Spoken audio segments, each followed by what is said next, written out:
Nice stroll Yeah, with pretty much. Mr. Rogers' sweater. Yeah, He was in a Star Trek t-shirt, but yes. close enough. He is wearing suspenders. My God. Well, Anyway, okay. There, and he'll kill me if he knows that I'm telling people this, but he he doesn't have a butt. He's just flat back there. So there's nothing for his so Hank pants. Hill got it. All right. Yeah, there's nothing for his pants to sit on.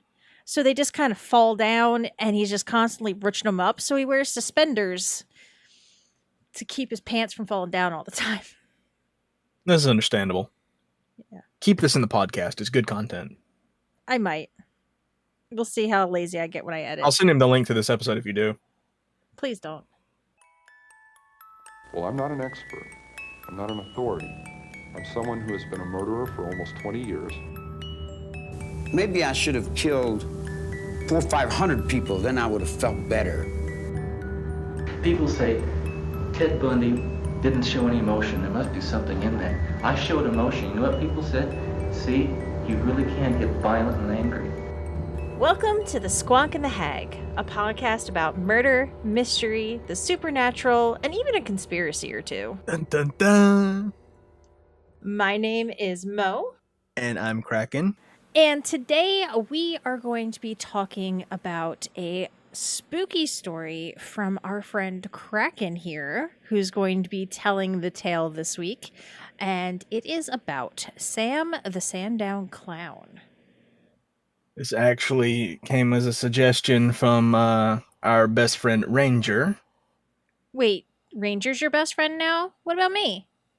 Well, when we have best friend Zunder, best friend Mo, best friend Ranger, like there's many of them. Okay, fair. I will let it slide this time. This time, got it. But seriously, we love Ranger. We do. Yes.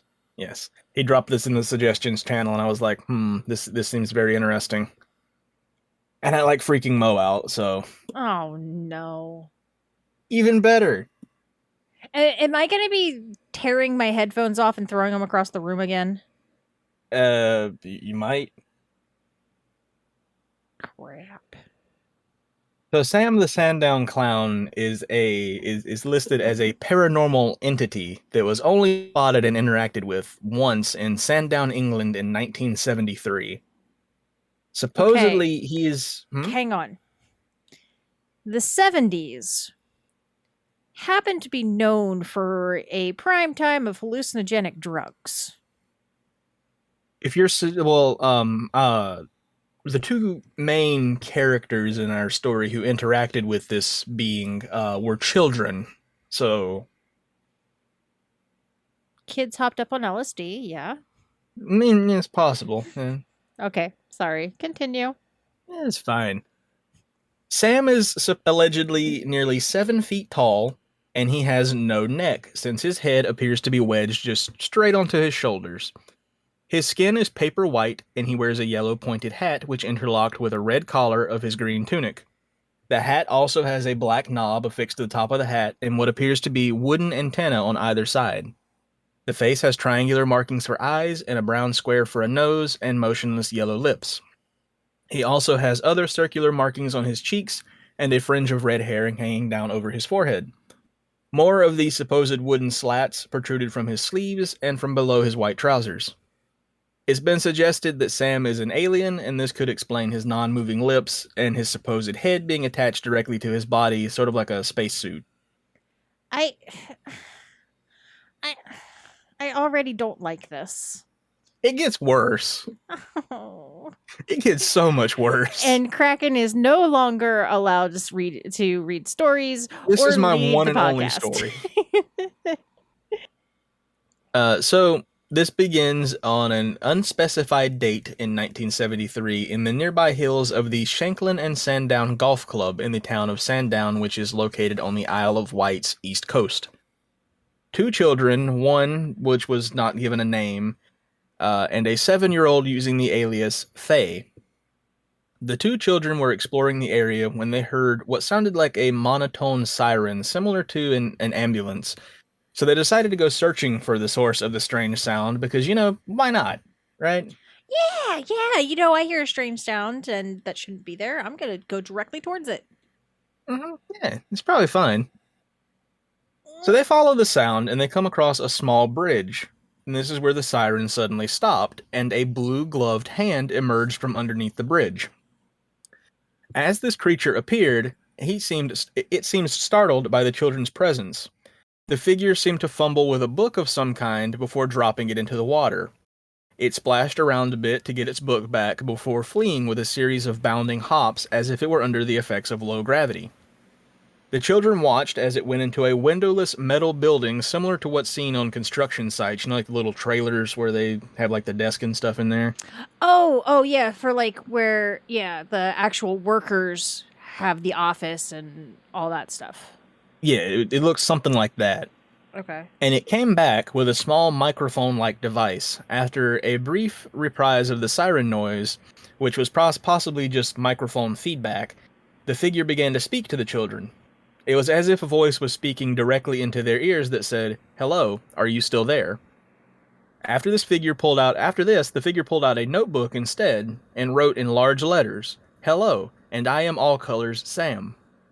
As Faye read the confusing message out loud, she realized that as the creature spoke, his lips didn't move, which made it difficult to understand what he was saying.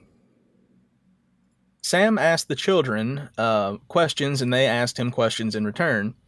They asked about his ripped clothes, to which Sam said that they were the only clothes that he owned. Upon noticing the unnatural paleness of his skin, they asked if he was really a man. "No," replied Sam. So they asked if he were a ghost.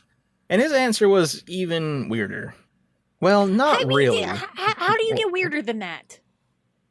Because when they asked if he was a ghost, he simply said, "Well, not really, but I am in an odd sort of way." So they asked, "Well, what are you then?" At this point, Sam took the notebook again and drew a sketch of what another him looked like, implying that there were more creatures just like him.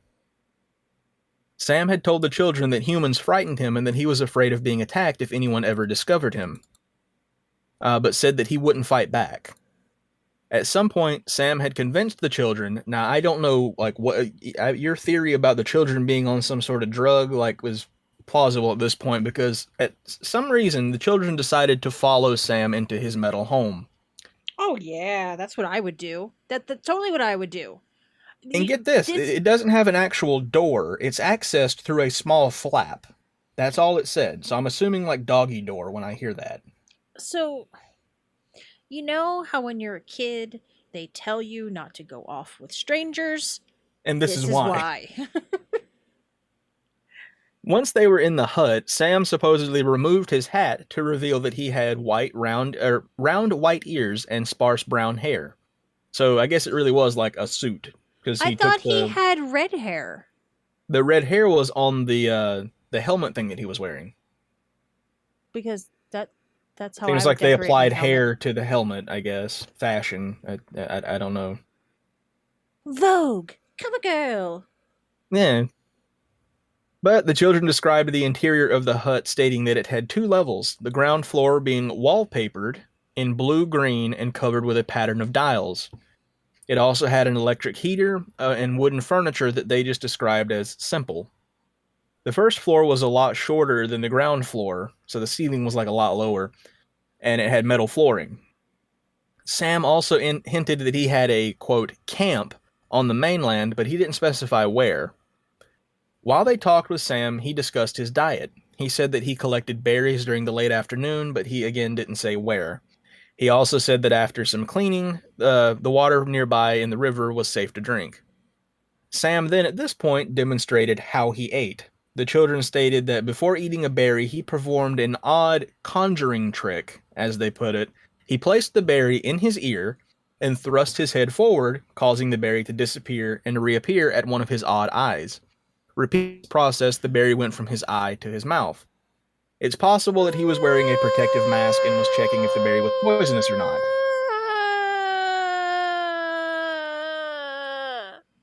Mm-hmm. I don't.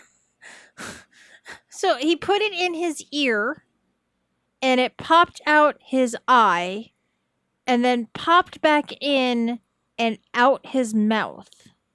Yeah, you know how you've seen like the magic tricks and stuff where they like pretend to put something in their ear and like make it seem like it's coming out of their eye and stuff like that. I'm guessing that's what they're hinting at. Is he was like doing like a magic trick almost. Okay, that's not what I saw in my head.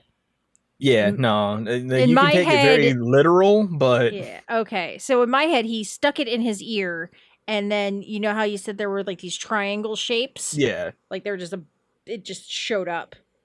And for some Well, I'm reason, I'm thinking it's a assuming. blueberry. I don't know. You said berry. I don't know what kind of berries. Yeah, I went through several different sources and pieced like this together because the first one that I read kept it very simple and it was very short, but then I found another one that went into more detail, so I kind of combined the both of them. Mm-hmm. So I don't know if at this point he put the helmet back on and he stuck it like inside the ear of the helmet, and that's how it like appeared to go in the ear and out the eye and all that. Because it said he could be just sticking it through this protective mask to check if it's poisonous or not. Yeah. Because we don't know where he got these berries from or what kind of berry they were. It's just some kind of berry. Yeah. But after they talked for about 30 minutes or so, and after that they said goodbye to Sam and headed back to the golf course. They told several people about Sam, but of course no one believed them.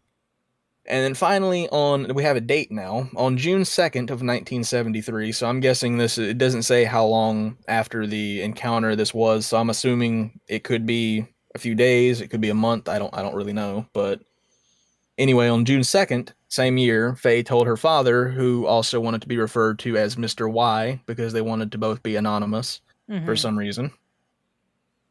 Uh, she told her father about Sam, and he commented on the detailed description of her experience, which he briefly verified with the other child that was with her.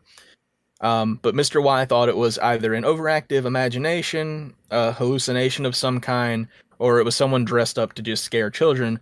But Faye gave another specific detail about Sam that, combined with everything else, seemed a little too descriptive. She said that Sam had 3 fingers on and toes on each hand and foot.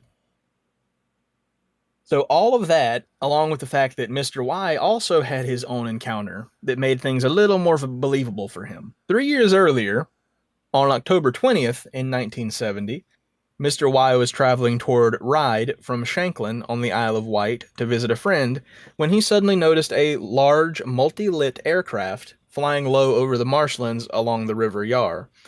As he stopped the car to observe the strange craft, he noted that a wide ring of 7 or more lights could be seen, each of them a large and clearly defined sphere like a bright red cherry, and interspersed with turquoise light and a white light, but no sound could be heard. Mr. Y continued driving. As he drove, it seemed that the object was flying parallel to him, and it eventually was flying around 300 yards behind his car while slowly rotating. So this is perfectly fine, perfectly normal. I feel like you and I have a very different definition of fine and a very different definition of normal. Yeah. Cause I don't know about you, but I am not a fan of UFOs following me and spinning. He's just And standing there menacingly. I also don't have that happen very often. As Yeah. in never. So that uh challenges your fine and your normal. Just a little bit. Do we have any So I more guess I should. questions or comments? Because Okay. Well, I guess I should also mention that I am afraid to watch the movie Signs, which I have never seen, because the whole concept of it freaks me out. I don't think I've seen it, but I want to watch it. Well, you haven't seen any movies, but I am, yeah, like the realistic alien concept is very scary to me, and I You have should totally watch this movie that, Bean just loves. I have it saved. Let me while you finish your sentence there, I will yeah. figure So out the like name of this movie. over the top fake stuff like Independence Day. I love Independence Day. Um, I'm scared of signs. Yeah, there was one.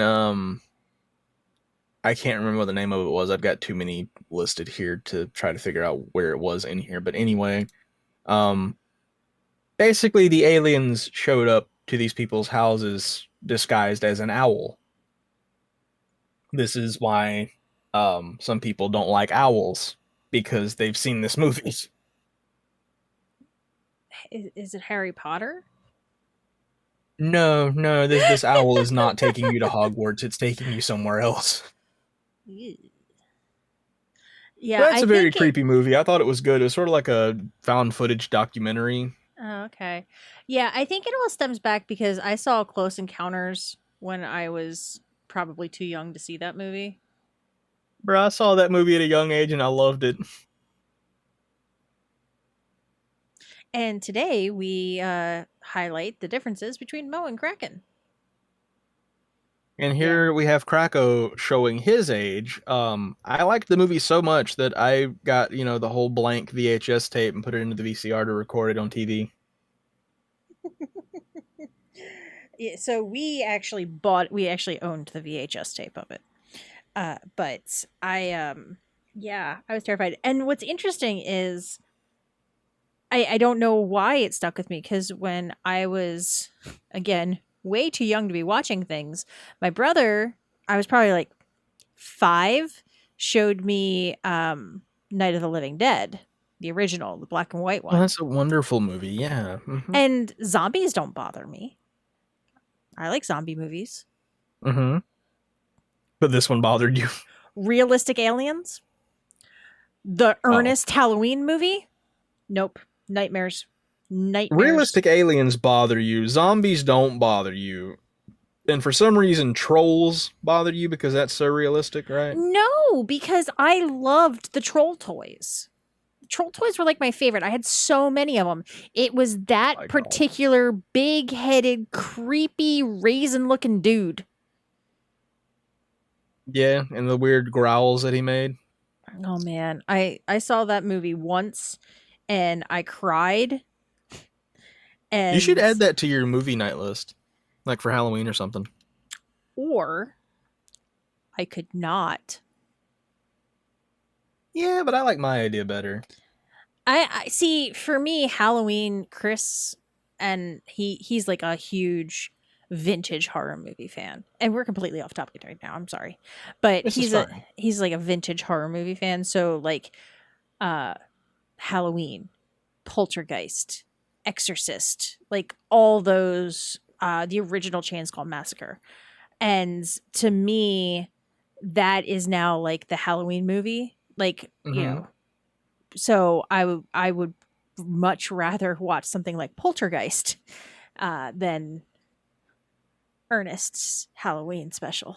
Well, then, again, completely off topic, but Chris might like to know that I have, I think, 3 special cuts of the Halloween movies. Ooh. This guy edits movies and stuff together, so he took like Halloween 1 and 2, threw in a bunch of deleted scenes and edited them both together to be one long continuous movie. Maybe we should watch that at Halloween time. I will warn you, they're extremely long. Okay. Well, maybe we can have it's a basically private 2 movies in one with extras. So I mean, some of them can be like upwards of 3 hours. So we can have a private movie screening, or one of those ones where you like pop in and out or something. But I know Chris would like to see that. Anyways. Yeah. Anyway. Continuing on. I just needed to distract myself from the story because I'm not creeped out. You're creeped out. Yeah, that's fine. So, we got this flying saucer thing flying 300 yards behind Mr. Y's car, and it's just slowly rotating and following him. I'm guessing he's just like estimating. He's like, yeah, it looks about 300 yards. Because wait till you hear what he does next. Oh, no. Because, everyone is, so smart when it comes to stuff like this, following weird sounds, stuff like that, totally normal. He decides to stop his car again. This time, he gets out of the car and attempts to signal the craft with his flashlight. Because what could go wrong there, right? Could, so, like, have these people never watched a movie or television show ever in their life? It was the I guess 70s. not. That stuff existed then. Like, if this was in the 1500s, okay, yes, they have never seen a movie or a Mhm. television show. But this was the 70s. Yeah. They should know better. What's probably gonna bug you the most is like I couldn't find anything that said if him signaling this craft with his flashlight had any effect, because the story just continues on with him back in his car continuing his trip with the aircraft still following him. So I'm assuming it had no effect and the aircraft was just looking at him like, bro, what are you doing? Keep going. Yeah, I don't like that. Yeah, he kept I going. don't like this. Eric, I don't like this. I don't like. yeah, it's fine. It gets worse, but it's fine. So he just decides to continue his trip, bringing his new friend, the aircraft, along with him. When he reached his destination, his friend said that they also saw the aircraft and that it appeared to be playing hide and seek between the treetops. Later that evening, when Mr. Y left the house, the aircraft was gone. Following this incident, Mr. Y would often see single balls of red light in the sky which would hang stationary or follow him along as though checking his movement. Wait, did you say hang station? Oh, okay. Just kind of like hovering there in the air, yeah. I don't know why my. Okay, let me preface. I did not Thinking sleep about well. hanging stationary. Yeah, I thought it was hanging like letters or like God. fancy paper. I didn't sleep know where much Mo's last brain night. is. Yeah, I didn't sleep well last night. Fair enough. I was really wound up and had trouble falling asleep, so I only got a couple hours of sleep. So this is probably a really bad idea to record tonight, by the way. But yeah, when you said he was going to hang stationary, I thought he had like the paper with like little flowers in the corner. Oh my God, yes. Maybe corporate letterhead, some envelopes, perhaps Mhm. a thank you card. It's a thank you card for from the aliens, yeah. Yeah. Thank you for letting us stalk you. Okay, Yeah. so it would hover. Yeah, these little balls of red light, just like single red lights, would just like float in the sky or follow him along as though it was just like keeping tabs on him, basically. But other than that, 2 years after that, on March 1st, 1972, he had another encounter. He was sitting on a cliffside at Compton Bay, and we even have a time frame for this one. It was between 9 and 10 p.m. He stated that he ended up on this cliff because there was an unexpected tidal surge that basically like brought the tide in early, so he couldn't get back to his car. So he was just like chilling on this cliff until the tide went back out and he could get back to his car.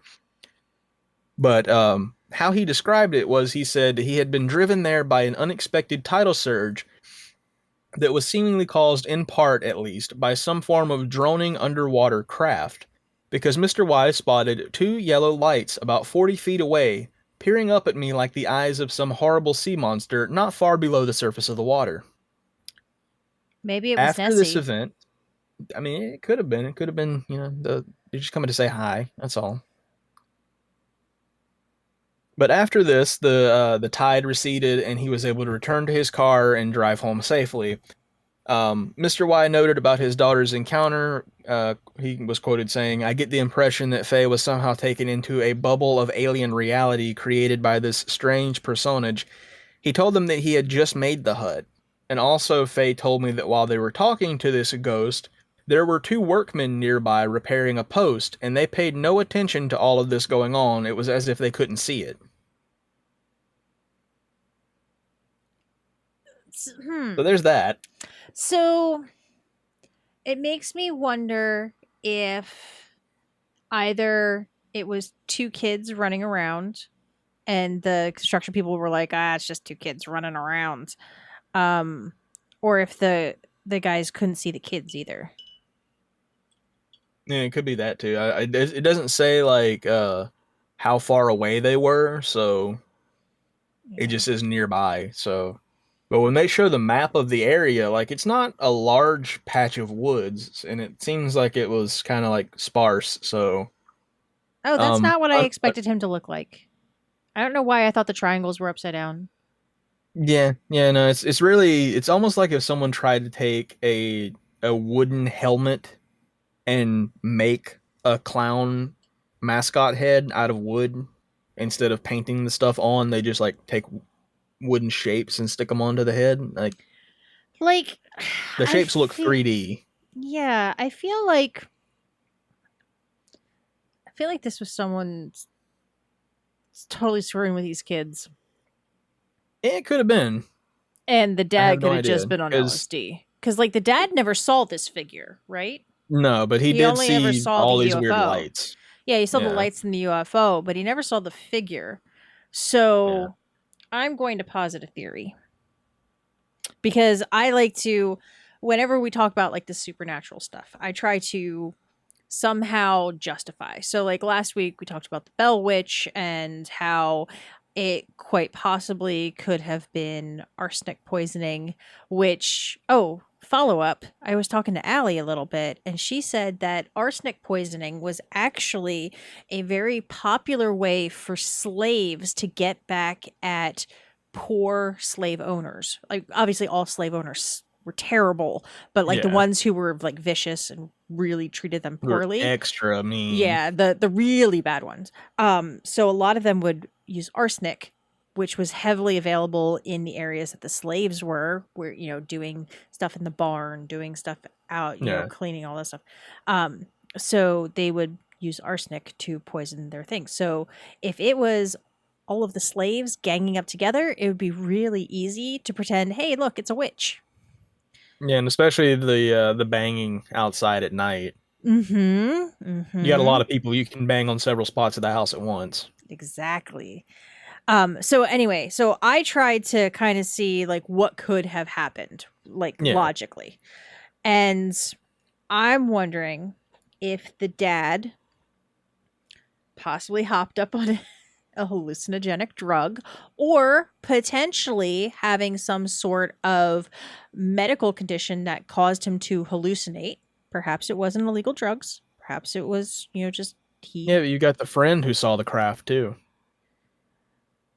Okay, hang on. You Have you ever seen something, done something, whatever, and then a friend sarcastically said, "Oh yeah," and you didn't pick up on the sarcasm?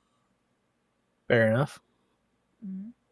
Or Yeah. if it was drugs, if they were both on it. That too. But like I would believe the sarcasm thing before that, because like Yeah. two people who are not taking the same drug together and they're not together at the time when they see it. Well, and It's additionally, kind of a pretty big coincidence that they see the same thing.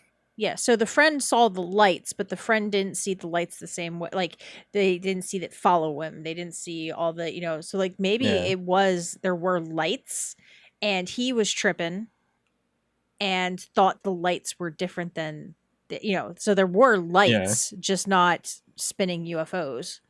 Yeah. And then, you know, people are cruel and horrible. And I'm thinking back to Independence Day. He said he had been abducted by an alien, and everybody made fun of him for being abducted by an alien. So then someone makes an alien costume and screws with his kids. Bruh, why though? Because people are assholes. Fair enough, yeah. I mean, I could totally see him pulling up to the house and being like, yeah, there's this weird UFO thing following me, and his friend's just sarcastically like, yeah, I saw it too. It looked like it was playing hide and seek in the treetops. Yeah, and I'm trying to think. Just to mess with him. This was Sandown military base. Specifically, it was Sandown is like a town. It's so it there on the is Isle of Wight, there is the Sandown Barrack Battery, which is a military installment in Sandown Bay, close to the town of Sandown in the Isle of Wight. Does it say like if it's near certain areas? Because like I have locations on here too. He was heading towards Ryde, RYDE, from Shanklin. So there's 70 forts, 70 military installments on that coast. I'm looking at Google Maps. I've found the at least one of the. I don't know if there's multiple of those rivers, but I found a river called Western Yar, and then it mentioned the River Yar. So yeah, the new battery is actually not very far. So if they were doing tests in that area over what would be Norton Green, that area, Mhm. then it's not that out of the ordinary because they're not that far from that river. Yeah, and potentially it could have been something like a drone or Yeah. something that, and it's top secret, so no one was allowed to know. So he saw something he wasn't supposed to see. Yeah, it's like people go to Roswell, where Area 51 is, to see the lights and stuff. And I'm not saying maybe it was an alien. I'm not Yeah, no. discounting it. I'm not Yeah. discounting it. I'm just trying to play devil's advocate. You said So, that base was called the Battery or something like that? the Sandown Barrack Battery. I'm assuming this is the same thing. It's just again, this is a newer map compared to older stuff, but this is called the New Battery. Okay. Uh, and if Yeah. I look up just for example directions from there, just to see about how far Yeah. away it is from about middle ways, I'm gonna click on one of these locations about the middle So, of the river. It's only about 15 minutes away by car. Actually, if it was along the River Yar, that's actually very close to the golf club. It's actually right across the street from the golf club. there's a ton of possibilities for it. So, Yeah. like I said, I'm not discounting. Ooh, the Right, Garlic yeah. Farm shop and restaurant. That sounds delicious. I love garlic. I'm just looking at food now. Yeah. Well, I mean, it's marked on the map. I can't help it. But multiple things that, like, upon looking at this map, there are a lot of theories you can go with this because, like, also right near the River Yar and the golf club is the Isle of Wight Airport. I see that. And what do airports have? Red signal lights to signal where the planes are going to land. And if it's windy, the trees would go down and back and forth, making the lights show in and out of the trees. Yeah, so let's But see. you Where would did it think if they say? lived there, they would have known that the lights do that, unless they just never paid attention. Yeah, but if you're freaked out, you're not thinking logically. If your kid just told you that they saw an alien clown in the forest, your brain's gonna be on aliens for a little while, most likely. True. At least mine would. I would not be like, Especially if you're that's just an potentially, airplane. yeah, especially if you're potentially on drugs. That too, yeah. Yeah, because in the 70s, LSD was really, because that's I know we had talked about this on Twitch at one point about the whole MK Ultra thing. And Yeah. that started in the 50s and then went through the 60s into the 70s. So LSD, and that's really for anybody who is listening that doesn't know, that is how LSD became a street drug. Unfortunately, the CIA. Yep, the CIA introduced Yeah, so LSD to piecing drunk college students. hmm piecing everything together, yeah, and all the golf club, the river, and the airport are both between Shanklin and Ryde, which is where he was going to ride from Shanklin's along the river. So he would have probably passed by the golf club at some point, passed over a bridge over the river. Mm-hmm. So I mean, And you know what? I keep saying he could have been hallucinating. It could have been just paranoia. He could have been stressed out, and when you're stressed out, you read into things. You kind of your brain yeah, starts going crazy. Um, yeah. but A little further up, there is actually a second airport too. I see that there's the Isle of Wight / Sandown Airport, and then the Isle of Wight Airport. Are they maybe Well, the not the. same? I Oh, think they're the same thing, but oh, I'm talking about if you go on up where you see like St. Helens, there's the Bembridge Airport as well. oh, over there. I see that. I see Yeah, that. like you got multiple airports in the area. Yeah, and if it was either a low flying plane or a low flying plane that muscled the trees and made them split so then you could see the runway lights and the clearance lights, it's plausible. Yeah, but that's basically it for my story. Oh, okay. That's just where it ended. Was just him saying that about the two workmen paying no attention to what was going on, like they couldn't see it, and that's all they got from them. So Yeah. I mean, what I like about this is it's very open-ended, so like we can have these, like we can try to poke holes in it, but in yeah, the end nobody knows. Nobody yeah, knows. Maybe aliens walk and among us. Maybe. I like to think that Earth is the deep south of the universe, that mhm. aliens are like, "Oh no, you don't go there." Lock your Um doors when you fly by. yeah, go around. It's fine. You want to go the long way. But I yeah, it's possible. It's possible. I mean, Yeah, the somehow only they had to way. find out that we are the deep south of the universe, and you don't find that out without interacting. Yeah, pretty much. But But it's kind of like I guess it was last week you were saying about how many, actually it might not have even been on the podcast now that I think about it, but about how many legends are just oh no, it was during the podcast. It was when we were talking about the giant oversized bird. It yeah, could just be something you had never seen before.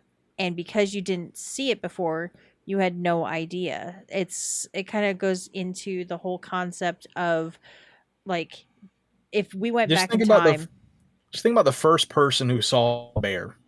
Yeah, that it was a monster. Like, And Jesus Christ, what is that? yeah. Yeah, like I mean, if we went back in time and handed a cell phone to like a pilgrim, We'd they be would burned at the stake for witchcraft. exactly. And I don't know if there was a show on the BBC years back called Primeval. Did we ever talk about that show?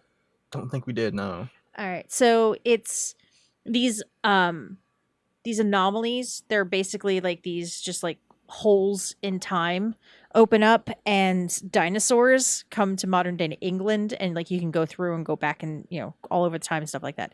But one of the things that they had talked about, because they were trying to understand these anomalies, and then they started looking into legends to be like, back in north Viking times, Nordic. That's what I was trying to think of.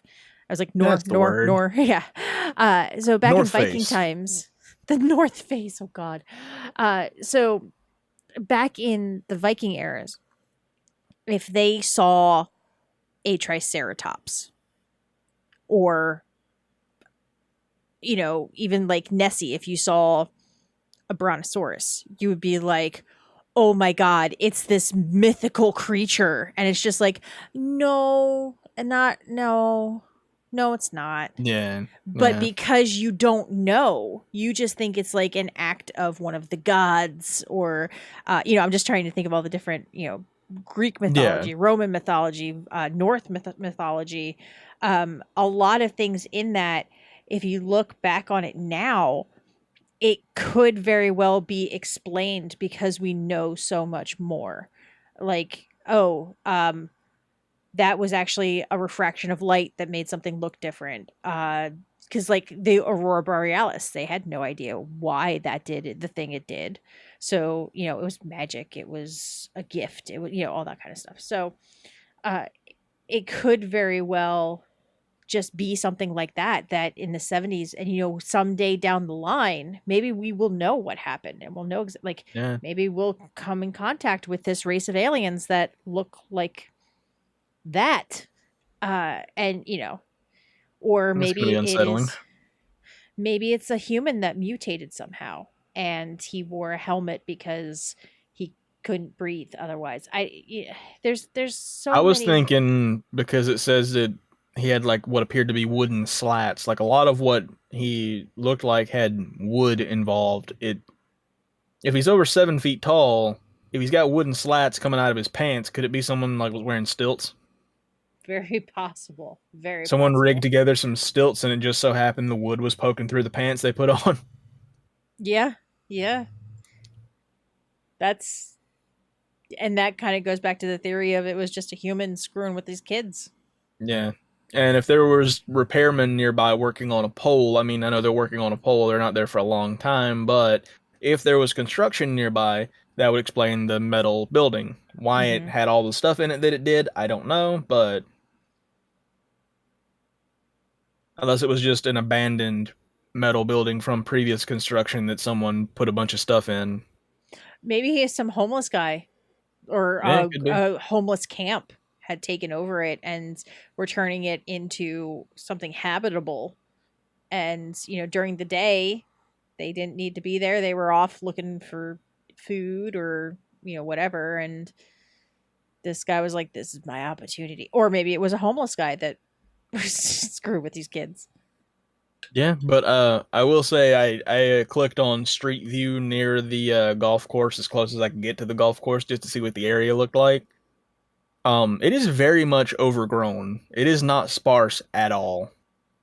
Oh, really? Like the road in front of the golf course is there's only one car. It's basically a one-lane street because only a single car could go fit down that street. And there's trees that overhang. It's almost completely overgrown. Now, would it have But like been there's a that lot way? of dense vegetation there. Yeah. So it's kind of it's one of those things because like this happened 50 years, no, not 50, 30, 40, no, 40, 50. Yeah, this happened like 50 years ago.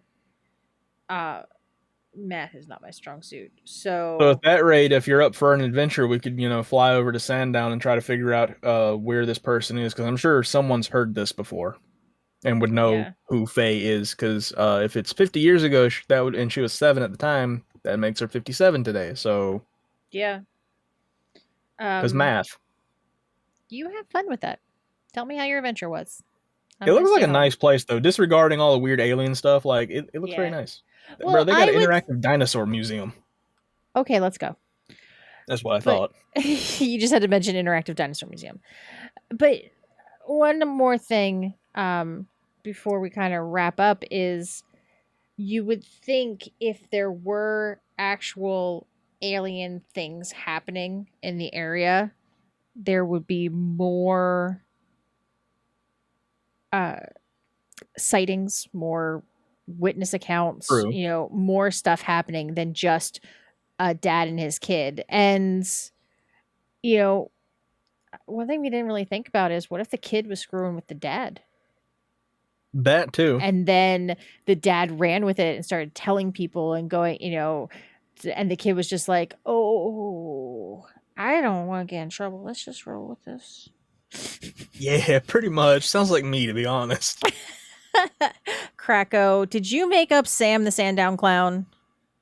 I was the clown the whole time. But yeah, there's so many possibilities, and it could very well be just something mysterious and unexplainable. Yeah. And what I found weird too was like the dad didn't believe any of that. The description of the building, the description of Sam, none of that until she mentioned about him having 3 fingers and toes. That's what sold him. Like, your kid can make up interior of a building that this clown lives in and even what he looks and sounds like, but what makes it real is the fact that he's got 3 fingers and toes. And I wonder, so if I would assume he would be wearing shoes. How do you know he has 3 toes? And then are they like He might 3? not have been wearing shoes. Well, that's that too. Are they like 3 big fingers, or is it like a person who lost 2 of their fingers on each hand? And also, why does the 3 fingers sell him? Because he never actually saw one face to face that we know of. Yeah.